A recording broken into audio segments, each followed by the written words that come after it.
கேம்பஸ்ல இருக்கக்கூடிய சில தலையங்கங்களை பார்க்கலாம். அதுக்கப்புறம் வேறொரு செய்தி பற்றி சுருக்கமாக பேசலாம்.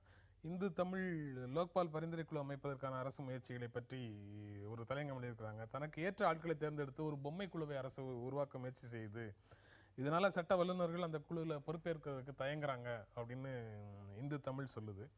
தினத்தந்தி, தினமணி ரெண்டுமே தேர்தல் அறிவிப்பு வந்ததை பற்றி எழுதியிருக்கிறாங்க. தினத்தந்தி வாய்ப்பை பயன்படுத்திக் கொள்ளுங்கள் அப்படின்னு சொல்லி வாக்காளர் பட்டியலில் பெயர் இருக்காங்கிறத பார்க்கறது, தேர்வு எழுதுகிற மாணவர்களை பாதிக்காம தேர்தலுக்கான கட்சிகள் பிரச்சாரம் செய்யணும் அப்படின்னு தினத்தந்தி சொல்லுது. ஒரு நாடாளுமன்ற தேர்தலை நடத்தி முடிக்க 35 நாட்கள் தேவையா அப்படின்னு, தேர்தலால் சாதாரண மக்களுடைய இயல்பு வாழ்க்கை பாதிக்கப்படுறதுனால குறுகிய காலத்தில் நடத்தி முடிக்கணும்னு தினமணி சொல்லுது. தி ஹிந்து ஆங்கில நாளிதழும் இந்தியன் எக்ஸ்பிரஸும் தேர்தல் அறிவிப்பு பற்றி தான் எழுதியிருக்கிறாங்க. 81.45 கோடி வாக்காளர்களை கொண்டு நடத்தப்படுற மிகப்பெரிய தேர்தல் இது. இந்த தேர்தலில் ஊழலும் நிர்வாகமும் முக்கிய அம்சங்களாக இருக்கும் அப்படின்னு சொல்கிறாங்க. இந்தியன் எக்ஸ்பிரஸில் 6 வாரங்களில் 9 கட்டங்களாக நடத்தப்படுது. இந்த கால அளவை குறைப்பதற்கான நடவடிக்கைகள் எடுக்கப்படவில்லை. நீண்ட தேர்தல் காலத்தால் நேரமும் பணமும் வீணாகும் அப்படின்னு சொல்கிறாங்க இந்தியன் எக்ஸ்பிரஸ். டைம்ஸ் ஆஃப் இந்தியாவில் சிஎன்ஐபிஎனுடைய கருத்து கணிப்பு பற்றிய செய்தி வந்திருக்குது. இதுவரைக்கும் நரேந்திர மோடியினுடைய வெற்றி வாய்ப்புக்கு தடையாக யூபியும் பீகாரும் இருக்கிறதாக பேசிட்டு இருந்த சூழல்ல இந்த கருத்து கணிப்பு அந்த 120 தொகுதிகளில் 80 தொகுதிகள் வரைக்கும் பிஜேபி வெல்வதற்கான வாய்ப்பு இருக்கிறதாக சொல்லுது. அந்த கருத்து கணிப்பு சொல்றதை பற்றி நம்ம சுருக்கமாக பேசலாம். நீங்க அந்த கருத்து கணிப்பை எப்படி பாக்குறீங்க? அதுக்கான ட்ரெண்ட் வந்து அந்த 2 மாநிலங்களையும் இருக்கிறதாக தெரியுதா? உபியில் இது வரைக்கும் மோடிக்கு வாய்ப்புகள் குறைவாக இருக்குங்கிற ஒரு விஷயங்கள் முன்னாடி சொல்லப்பட்டுச்சு. ஆனால் இப்போ திடீர்னு அதில் என்ன மாற்றம் நடந்தது, பிஜேபிக்கு இங்கே என்ன பெரிய அலையன்ஸ் வந்தது அப்படின்னு எனக்கு புரியல அப்போ ஏன் இவ்வளோ பெரிய ஹைப் அதில் கொடுக்குறாங்க அப்படின்ட்டு. அதே மாதிரி பீகாரில் அவங்க ராம்விலாஸ் பாஸ்வானோட போனதை ஒரு காரணமாக அதில் சொல்கிறாங்க.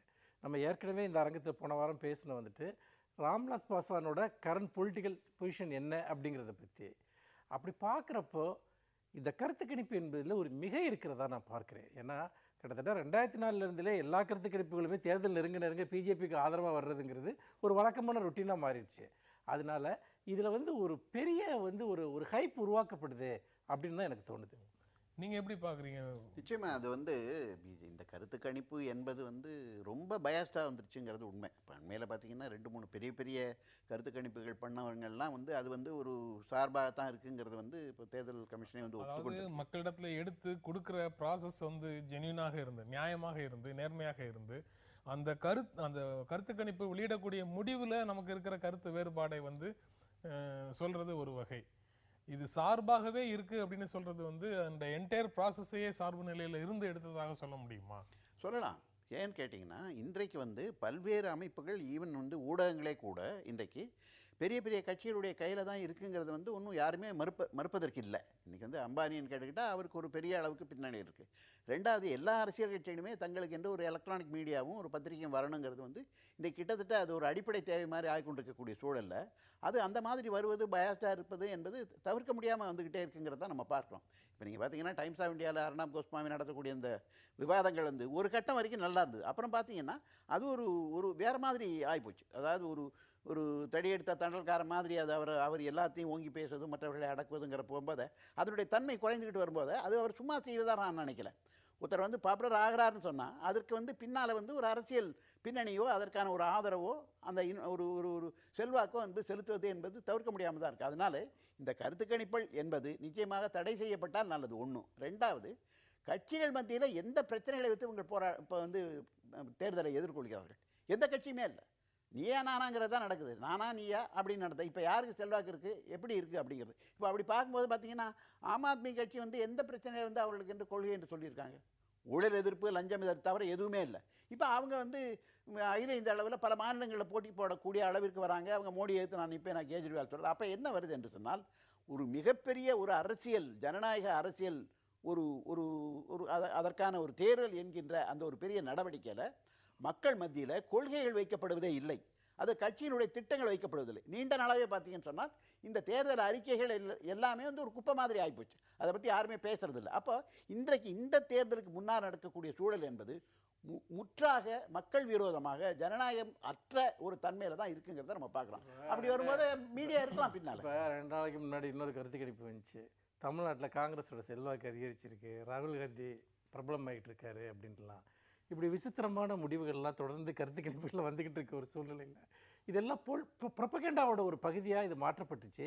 இது ஹையர் பண்ணப்படுற ஒரு சூழலில் தான் இன்றைக்கி கருத்து கணிப்புகள் நம்ம பார்க்குறோம். இப்போ பார்க்க வேண்டியிருக்குங்கிறது தான் நம்ம யதார்த்தத்தில் பார்க்கக்கூடிய உண்மையாக இருக்குது. இல்லை, யூபியில் 41 முதல் 49 இடங்கள் பாரதிய ஜனதா கட்சி பெறும் அப்படின்னு சிஎன்ஐபியினுடைய கருத்து கணிப்பு சொல்லுது. பீகாரில் 22லேருந்து 30 இடங்கள் பெறும் அப்படின்னு சொல்லுது. பீகாரில் காங்கிரஸும் லாலுவும் வச்சிருக்க கூட்டணி ஒருவேளை பவர்ஃபுல்லாக இல்லாமல் இருக்கலாம். நிதிஷ்குமார் பிஜேபி அணியிலேருந்து பிரிஞ்சு நிற்கிறதுனால ஒரு சூழல் இருந்துக்கலாம். எல்ஜேபியை விட்டுரும், பிஜேபிக்கு இயல்பாகவே ஒரு வேலை அதிகரிச்சிருக்கலாம், வாய்ப்பு இருக்குது. ஆனால் யூபியில் வந்து நிலை மாறவே இல்லைன்னு நீங்கள் உறுதியாக சொல்கிறீங்க. ஒரு விஷயம் யூபியில் நடந்தது.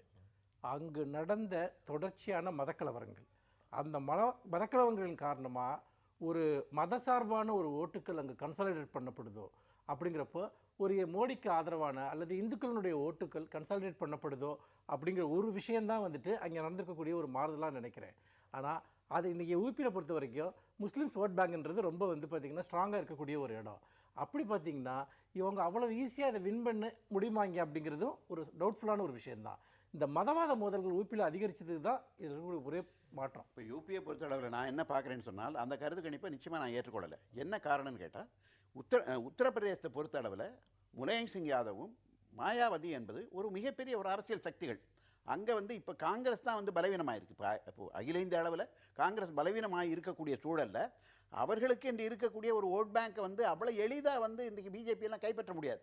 இது வந்து இந்த கருத்து கணிப்பு என்பது என்ன என்று சொன்னால், இப்போ குறிப்பாக முலாயம் சிங்கை வந்து தாக்கி பேசுவது என்பது பாஜக தனியாக அது ஒரு லைன், அது ஒரு மாதிரியான ஒரு போர் தொடுக்கிறாங்க.